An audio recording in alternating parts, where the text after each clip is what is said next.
I just wanted to show you my straight rulers and why I have so many of them.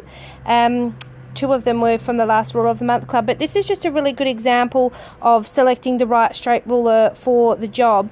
I have this wide border here that I want to do a crosshatch on, and I'm going to do it on the 45-degree angle.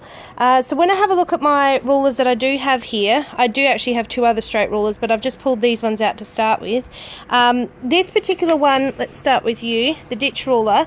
If I'm going on my 45-degree angle, it does have the markings on here, but it's not actually going to be long enough to get a continuous straight line without having to stop and move the ruler. So he's out.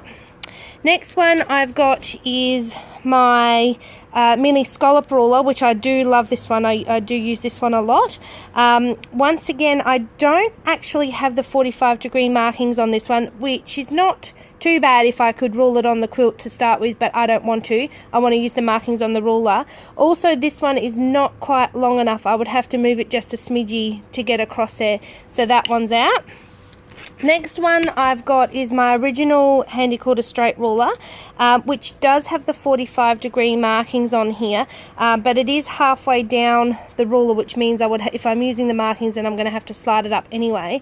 And also too, this is that big guy that can, whoops, move it over, can flick off of my ruler base. So yeah, he's out.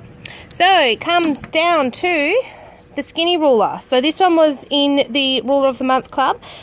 To be honest, I haven't used it a lot since this guy came out, the ditcher, because he's like my favourite.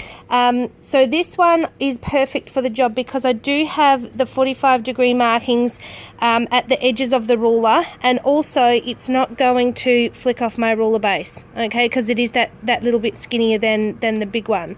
So this is the ruler that I'm going to use to do my crosshatch in this particular border. So having multiple straight rulers is not a bad thing, because I have a ruler for different jobs. So this particular job is going to suit my skinny ruler very well. So there you go.